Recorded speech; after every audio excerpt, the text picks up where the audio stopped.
नमस्कार दोस्तों, कैसे हैं आप सब। उम्मीद करता हूं आप सब अच्छे होंगे। आज का सेशन बहुत ही महत्वपूर्ण रहने वाला है। आज हम लोग यूपी टेट जूनियर में जो एसएसटी के 60 प्रश्न आते हैं उनको देखेंगे और बहुत ही महत्वपूर्ण सेशन रहने वाला है। तो चलिए सभी लोग चैनल को सब्सक्राइब कर लीजिए फटाफट। प्रीवियस ईयर चाहे यूपी टेट पीआरटी का हो, जूनियर का हो, सीटेट पीआरटी और जूनियर सभी का प्रीवियस ईयर 10-10 साल का मैं आपको करवाऊंगा। यूपी टेट के लगभग 2011 से 2022 तक जो भी प्रश्न पूछे गए थे वो करा दिए हैं पीआरटी के। अब जूनियर के हम लोग देख रहे हैं 2013 का पेपर है। तो वर्तमान में अंकोर वाट का जो मंदिर है ये कहाँ स्थित है, बहुत ही महत्वपूर्ण प्रश्न है। तो ये कंबोडिया में स्थित है, ये आंसर सही हो जाएगा। ये किस भगवान को समर्पित है, तो ये भगवान विष्णु को समर्पित है। किसको समर्पित है? भगवान विष्णु को। चलिए अगले प्रश्न को देखेंगे। इसका निर्माण अगर पूछा जाएगा किसने करवाया था, कब करवाया था, तो इसका निर्माण 12वीं शताब्दी में। कब? 12वीं शताब्दी में सूर्यवर्मन द्वितीय ने करवाया था। किसने? सूर्यवर्मन द्वितीय ने करवाया था। अगले प्रश्न को देखेंगे। भारत में मध्य युग में किस साम्राज्य ने कन्नौज पर शासन किया था? तो कन्नौज पर शासन करने के लिए 3 पक्षों के बीच में संघर्ष हुआ था और अंत में गुर्जर प्रतिहार वंश ने इस पर शासन किया था। अगले प्रश्न को देखेंगे। बृहदेश्वर मंदिर स्थित है, तो बृहदेश्वर मंदिर जो हमारा है ये किस भगवान को समर्पित है? तो देवों के देव आदिदेव महादेव को समर्पित है। और ये कहाँ है? तो ये तंजौर में स्थित है। किसको समर्पित है? भगवान महादेव को समर्पित है। तंजौर कहाँ स्थित है पूछा जाएगा, तो ये तमिलनाडु में स्थित है। कहाँ है? तमिलनाडु में स्थित है। चलिए अगले प्रश्न को देखेंगे। शाहनामा किसके द्वारा लिखी गई है? तो शाहनामा फिरदौसी के द्वारा लिखी गई है। फिरदौसी किसका दरबारी कवि था? तो महमूद गजनवी का दरबारी कवि था। अगले प्रश्न को देखेंगे। कौन सा सही सुमेलित नहीं है, आपको पता करना है। सही सुमेलित तो लॉर्ड कॉर्नवालिस स्थायी बंदोबस्त से समर्पित है, ये सही सुमेलित है। इसके बाद ये तीनों गलत हो जाएंगे, ये तीनों सही सुमेलित नहीं है। लॉर्ड डलहौजी जो है ये विलय नीति से संबंधित है, आप सभी लोग जानते हैं किससे? विलय नीति से। लॉर्ड विलियम ये किससे संबंधित हैं? तो लॉर्ड विलियम बेंटिक सती प्रथा के अंत से संबंधित हैं।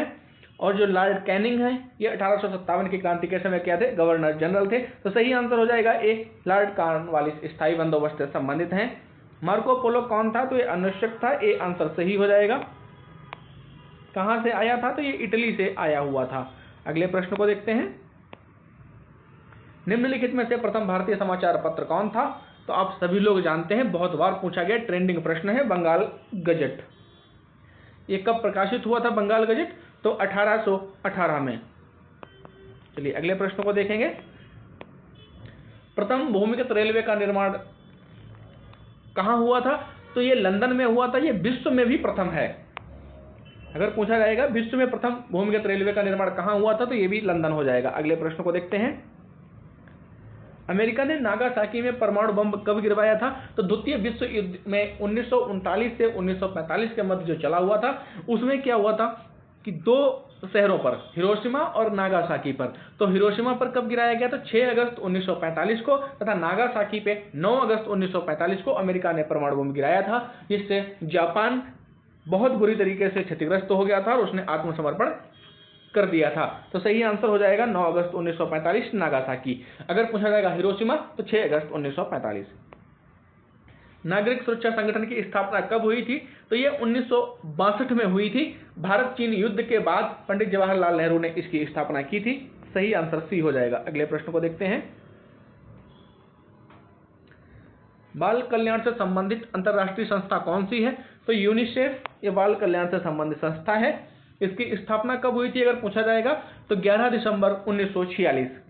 लिख लीजिए इसको, बहुत ही इंपॉर्टेंट है। इसकी स्थापना कब हुई थी? 11 दिसंबर 1946। अगले प्रश्न को देखेंगे। कौन सा देश दक्षेस सार्क का सदस्य नहीं है? तो दक्षेस सार्क संगठन की स्थापना 1985 में हुई थी। स्थापना के समय इसके सदस्य देश 7 थे, वर्तमान में 8 सदस्य देश हैं इसके। इसका पूछा गया सदस्य देश कौन सा नहीं है? तो म्यांमार इसका सदस्य देश नहीं है। बी आंसर सही हो जाएगा। अगले प्रश्न को देखते हैं। निम्नलिखित में से कौन सी सबसे लंबी नदी है? तो ऑप्शन में दिया है, जो प्रश्नगत विकल्पों में दिया गया है, हमें उसके अनुसार बताना है। अगर पूछा जाता है इसमें भारत की और गंगा ऑप्शन में होता तब आप गंगा लगा सकते हैं, लेकिन गंगा नदी नहीं दिया गया है, तो जो नदियां दी गई हैं उसी में से आपको ऑप्शन लगाना है। तो गोदावरी हो जाएगी जो 1465 सबसे लंबी है। कितनी है? 1465 किलोमीटर। अगले प्रश्न को देखेंगे। निम्नलिखित में से किसका उपयोग पृथ्वी के आयु के परिकलन में नहीं किया जाता है? तो ये पृथ्वी का आकर्षण बल, सी आंसर सही हो जाएगा। अगले प्रश्न को देखेंगे।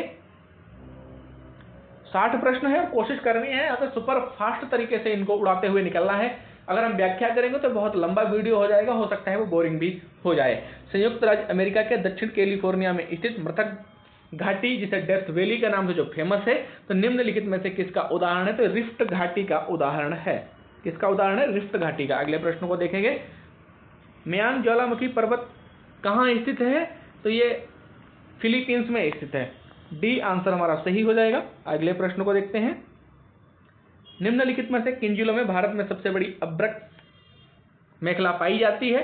तो अभ्रक के उत्पादन में विश्व में भारत का प्रथम स्थान है। किसके उत्पादन में? विश्व में प्रथम स्थान है अभ्रक के उत्पादन में।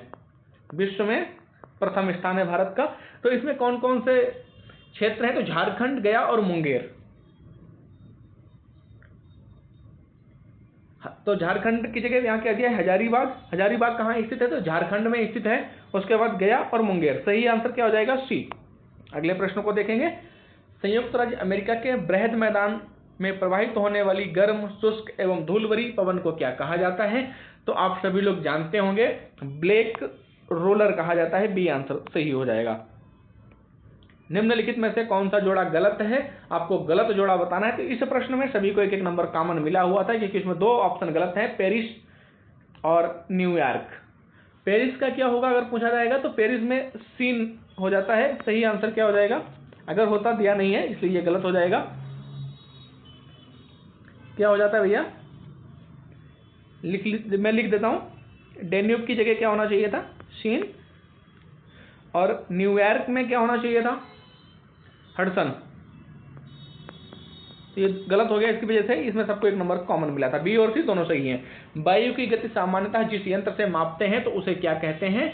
उसको हम लोग कहते हैं एनीमोमीटर। क्या कहते हैं? एनीमोमीटर। सही आंसर डी हो जाएगा हमारा। अगले प्रश्न में देखते हैं।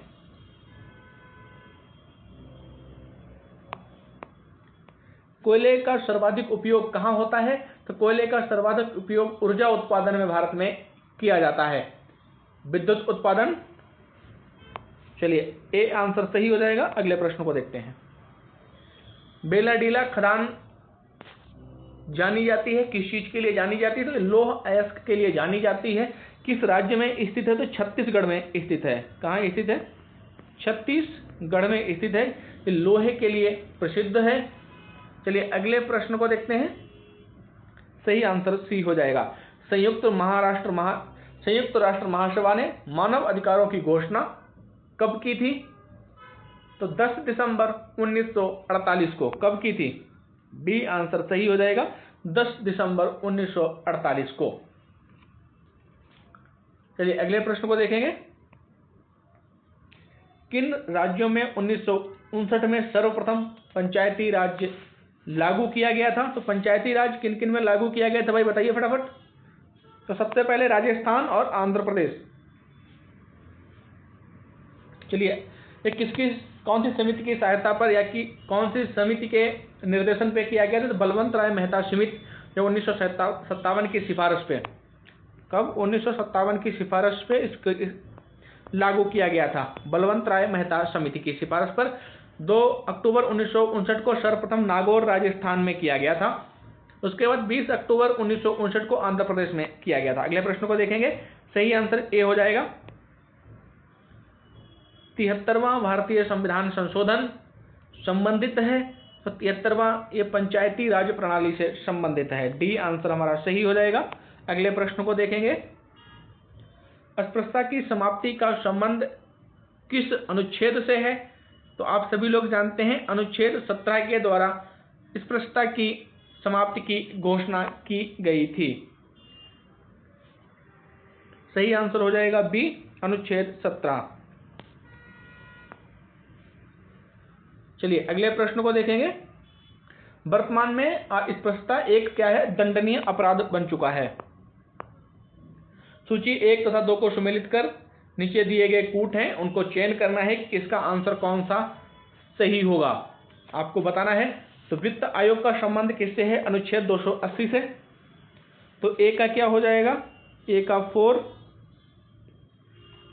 वित्तीय आपातकालीन जो स्थिति है आप सभी लोग जानते हैं अनुच्छेद 360 से संबंधित है, तो बी का क्या हो जाएगा, बी का फर्स्ट हो जाएगा। वित्तकालीन क्या होगा, अनुच्छेद 360। राज्यसभा अनुच्छेद 312 से, तो सी का द्वितीय, सी का सेकंड हो जाएगा। संवैधानिक संशोधन का किससे है, अनुच्छेद 368, तो डी का थर्ड हो जाएगा। अब B1 C2 D third A4। अब देखिए ऑप्शन दिए गए हैं, इसमें से आप मिला लीजिए,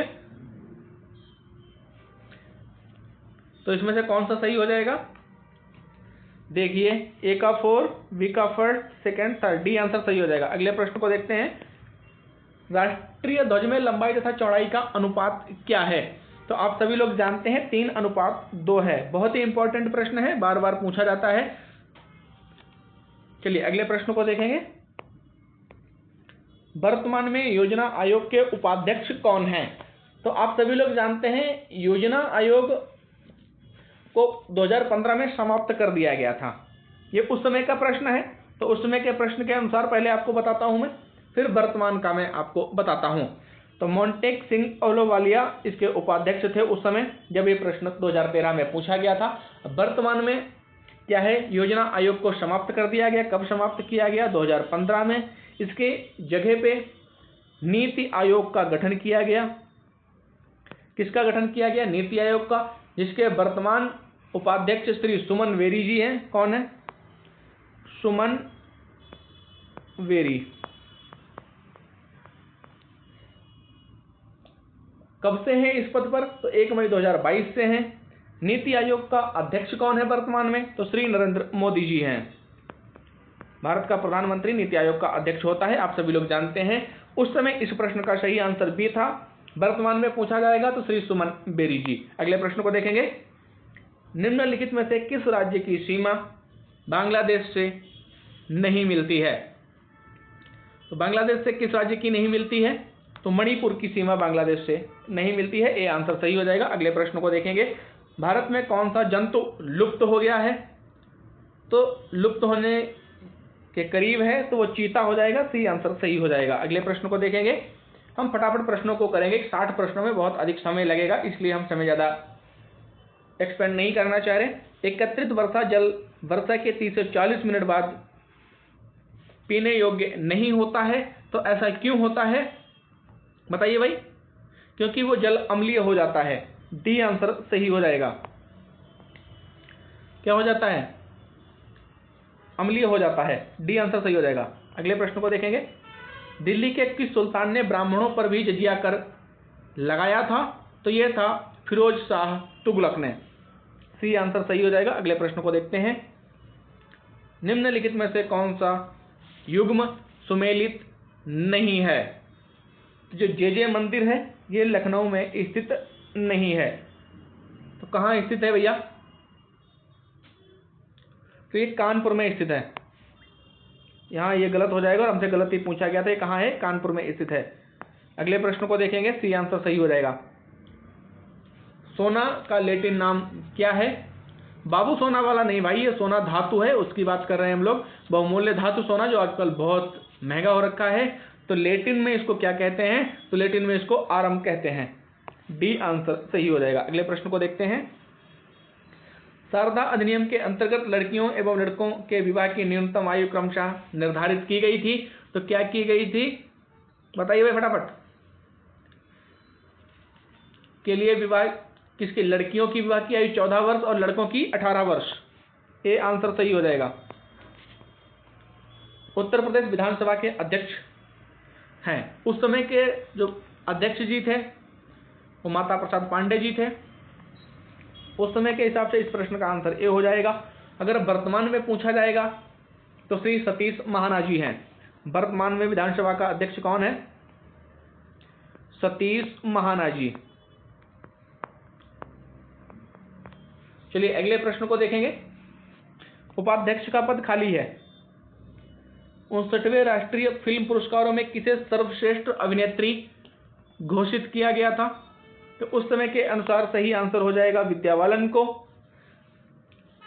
कौन हो जाएगा भाई? विद्या बालन को। वर्तमान में अगर पूछा जाएगा तो रानी मुखर्जी, आलिया भट्ट और कृति सेनन। कौन कौन हो जाएगा वर्तमान में? रानी मुखर्जी, आलिया भट्ट या कृति सेनन। चलिए अगले प्रश्न को देखेंगे। निम्नलिखित में से किस भारतीय राज्य ने विश्व बैंक के साथ $220 मिलियन का समझौता किया हुआ है? देखते चलिए, बहुत ही इंपॉर्टेंट प्रश्न है। तो ये किसने किया है भाई? बिहार ने। सही आंसर सी हो जाएगा, बिहार। अगले प्रश्न को देखेंगे।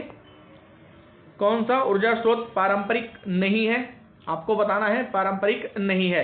इस प्रश्न में सभी को एक एक नंबर कॉमन मिला था। आपको आगे क्यों मिला था?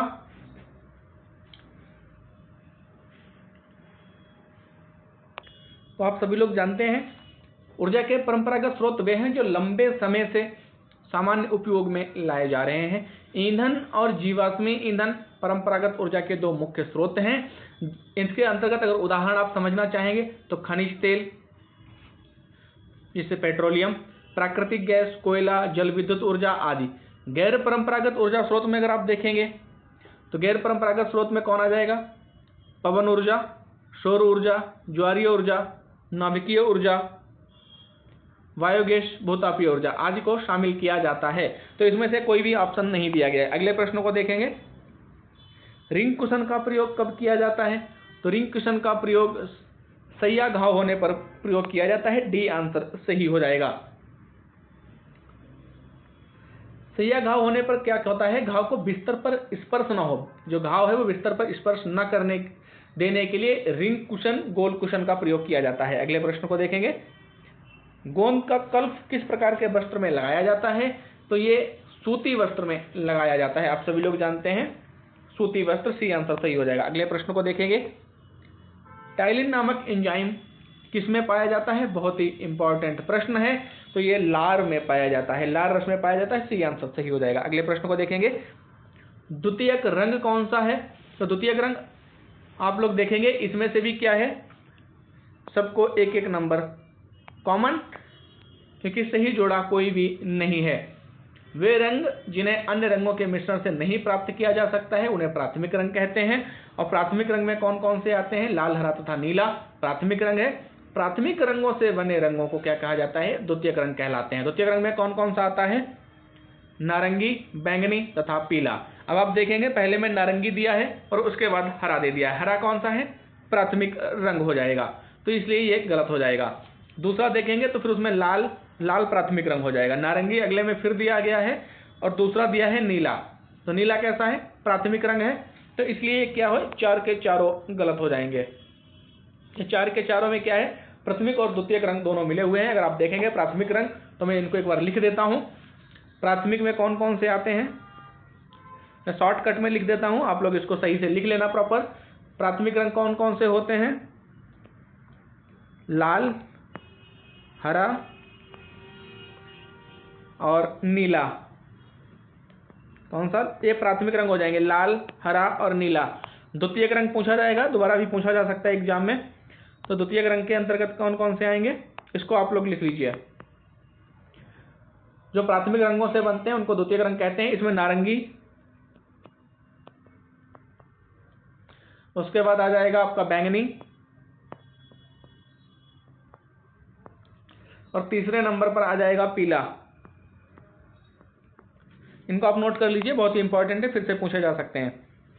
इनमें से एक वेद संगीत में है, तो आप सभी लोग जानते हैं, बचपन से पढ़ते आ रहे हैं। कौन सा है? साम वेद संगीत में है। अगले प्रश्न को देखेंगे। जलोढ़ मिट्टी कहाँ मिलती है? तो ये गंगा यमुना के मैदान में बहुत ही उपयोगी होती है, उपजाऊ होती है। सही आंसर सी हो जाएगा। अगले प्रश्न को देखेंगे। निम्नलिखित में से कौन सा रसायन फल परीक्षण में प्रयोग नहीं किया जाता है? बताइए भाई।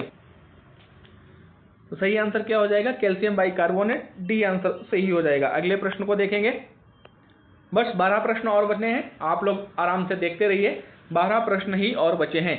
एक सप्तक में कितने स्वर होते हैं? तो एक सप्तक में 12 स्वर होते हैं। बी आंसर सही हो जाएगा। अगले प्रश्न को देखते हैं। 1 किलोबाइट या 1 केबी किसके तुल्य होता है? तो 1 किलोबाइट बराबर 1024 बाइट। सी आंसर सही हो जाएगा। अगले प्रश्न को देखते हैं। 83वें ऑस्कर पुरस्कार में सर्वश्रेष्ठ फिल्म का पुरस्कार किसने जीता था? तो उस समय जो 83वें हुए थे ये 2011 में हुए थे। तो द किंग्स स्पीच ने अवार्ड जीता हुआ था। और अभी 2025 में जो ऑस्कर अवार्ड हुए हैं तो ये कौन से थे? ये 97 थे। उस समय 83वें थे, अभी 97 में हुए हैं। तो इसमें सर्वश्रेष्ठ फिल्म कौन सी रही है? तो अनोरा फिल्म सर्वश्रेष्ठ फिल्म रही है। चलिए अगले प्रश्न को देखेंगे। उस समय के हिसाब से डी आंसर सही हो जाएगा। कृषि उत्पादन को बढ़ावा देने के लिए क्या उपयोगी नहीं है? तो आप देखेंगे जंगल काटना कहां से उपयोगी हो जाएगा? गलत हो जाएगा और यही हमें चाहिए था, डी आंसर। निम्नलिखित में से किस सागर में लवणता सबसे अधिक है? तो आप सभी लोग जानते हैं मृत सागर। कौन सा हो जाएगा भैया? मृत सागर में है, जिसमें लवणता सबसे अधिक है। आईपीएल किस खेल से संबंधित है? तो ये क्रिकेट से संबंधित है, बच्चा जानता है। भारत में एशियाई खेल सर्वप्रथम कहां आयोजित किए गए थे? तो भारत में सर्वप्रथम ये दिल्ली में आयोजित किए गए थे। बी आंसर सही हो जाएगा। अगले प्रश्न को देखते हैं। भारत का राष्ट्रीय खेल क्या है? तो भारत का राष्ट्रीय खेल हॉकी है। क्रिकेट की दीवानगी है, लेकिन अभी राष्ट्रीय खेल नहीं है। चलिए अगले प्रश्न को देखेंगे। किसके द्वारा वायुमंडल का प्रदूषण नहीं हो सकता है? तो ये हाइड्रोजन के द्वारा। ये आंसर सही हो जाएगा। अगले प्रश्न को देखेंगे।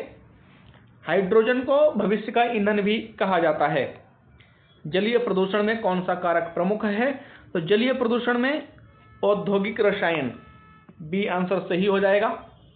जिन लोगों ने अभी तक चैनल को सब्सक्राइब नहीं किया है, चैनल को सब्सक्राइब कर लीजिए। सभी previous year UP TET, C TET and super TET, PRT and junior सब कुछ आपको चैनल पर उपलब्ध मिलेगा।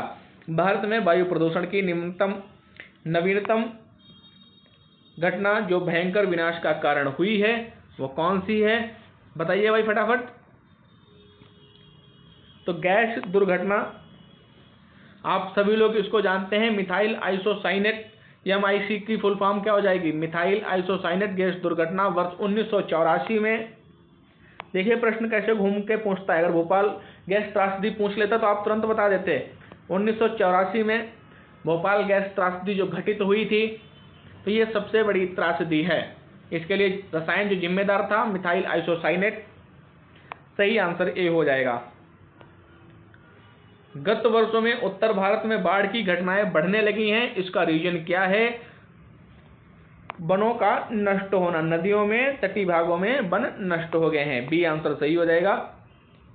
बिहू नृत्य भारत के किस राज्य से संबंधित है? तो बिहू असम राज्य से संबंधित है। बहुत ही इंपॉर्टेंट प्रश्न है ये, यूपी टेट में भी पूछा जाता है। असम राज्य से संबंधित है। चलिए भाई अगले प्रश्न को कल फिर देखेंगे, नए प्रश्नों को। तब तक आज प्रश्नों की श्रृंखला को यहीं समाप्त करते हैं। प्रीवियस ईयर आप यूपी टेट पीआरटी का देख लीजिए, चैनल पर सभी वीडियो अपलोड हैं। 2011 से 2022 तक जो भी पेपर हुए हैं, सी टेट के 2015 से 2025 तक के, यूपी टेट जूनियर के 2011 से 2022 तक के सभी चैनल पर अपलोड हो रहे हैं।